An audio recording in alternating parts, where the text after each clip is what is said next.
دفعہ کا ذکر ہے۔ ایک بہت خوبصورت سلطنت تھی جو پہاڑوں اور دریاؤں سے گھری ہوئی تھی۔ اس سلطنت کی شہزادی کا نام شہزادی صوفیہ تھا۔ صوفیہ اپنی بے پناہ خوبصورتی کے ساتھ ساتھ اپنی خوش مزاجی اور نیک دلی کی وجہ سے بہت مشہور تھی۔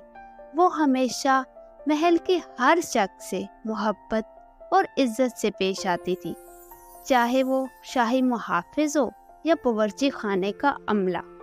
اس کی ہنسی اور خوش مزاجی سے محل میں ہر کوئی اس سے بہت خوش رہتا تھا۔ شہزادی کی سب سے خوبصورت بات اس کی آواز بہت سریلی تھی، جو اتنی میٹھی تھی کہ لوگ اسے پرندوں کی چہچہاہٹ سے بھی زیادہ پیاری سمجھتے تھے۔ ہر روز وہ محل کے باغ کے پاس بہنے والی نہر کے کنارے بیٹھ جاتی اور اپنے دل سے گاتی تھی۔ اس کی آواز درختوں کے بیچ گونجتی اور پانی کی لہروں کے ساتھ دور تک پھیل جاتی۔ ایک دن جب صوفیہ نہر کے کنارے بیٹھی گا رہی تھی، ایک ظالم ڈھول بجانے والا جس کا نام گرو جیک تھا وہاں سے گزرا۔ جیک ایک چلاک اور لالچی آدمی تھا جو ہمیشہ پیسے کمانے کی سازش کرتا رہتا تھا۔ جب اس نے شہزادی کی دلکش آواز سنی تو وہ وہیں رک گیا اور خود سے بولا، اتنی پیاری آواز میں نے کبھی نہیں سنی۔ اس کی آنکھوں میں لالچ بھر آیا اور اس نے سوچا کہ اس آواز سے وہ بہت سا پیسہ کما سکتا تھا۔ جب شہزادی نے گانا ختم کیا تو جیک اس کے پاس آیا اور تعریف کرتے ہوئے بولا، آج کا دن کتنا اچھا ہے اور آپ کی آواز تو لاجواب ہے۔ کیا میں آپ کا گانا اور سن سکتا ہوں؟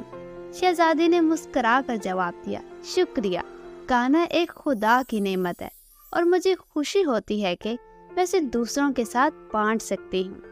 جیک نے اپنی چال چلتے ہوئے اپنا جادو ڈھول نکالا اور کہا، کیا آپ نے میرے ڈھول کی آواز سنی ہے؟ یہ آپ کی آواز کا مقابلہ تو ہرگز نہیں کر سکتا، لیکن شاید آپ کو خوشی دے سکے۔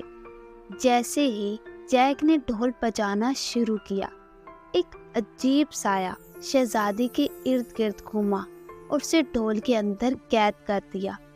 جیک نے شیطانی مسکراہٹ کے ساتھ کہا، اب تم میری ہو، اب تم وہی کرو گی جو میں کہوں گا۔ شہزادی ڈر گئی اور مجبوراً سر ہلانے لگی۔ جیک اسے لے کر مختلف سلطنتوں میں جانا شروع کر دیا۔ وہ لوگوں سے کہتا کہ اس کے پاس ایک جادوئی ڈھول ہے جو گا سکتا ہے۔ جب بھی وہ ڈھول بجاتا، اندر سے شہزادی کی آواز باہر آتی، جو اب بھی پیاری تھی، لیکن اس میں درد اور غم صاف سنائی دیتا تھا۔ لوگ جیک کو سونے اور چاندی سے نوازتے، یہ سمجھتے ہوئے کہ ڈھول ہی گانا گا رہا ہے۔ ایک دن جیک ایک نئی سلطنت پہنچا جہاں شہزادہ الیاس کی حکمرانی تھی۔ شہزادہ الیاس ایک نیک دل اور ایک بہادر شخص تھا۔ اس نے اس جادوئی ڈھول کی کہانی سنی اور خود جا کر اسے دیکھنے کا فیصلہ کیا۔ شہر کے چوک میں جیک نے ڈھول بجانا شروع کر دیا۔ شہزادہ الیاس چپکے سے اس کے پاس آیا اور ڈھول کا معائنہ شروع کیا۔ اس نے ڈھول پر ہلکی سی دستک دی اور اندر سے شہزادے کی کمزور آواز سنی۔ شہزادہ الیاس کو سارا ماجرا سمجھ آ گیا۔ صبح ہوتے ہی اس نے جیک سے کہا، میں تمہارا جادوئی ڈھول خریدنا چاہتا ہوں، میں اس کی بڑی قیمت دینے کو تیار ہوں۔ جیک کی آنکھوں میں لالچ آ گیا اور اس نے ڈھول الیاس کے حوالے کر دیا۔ جیسے ہی الیاس نے ڈھول پکڑا، اس نے اپنی تلوار سے ڈھول کو توڑ دیا۔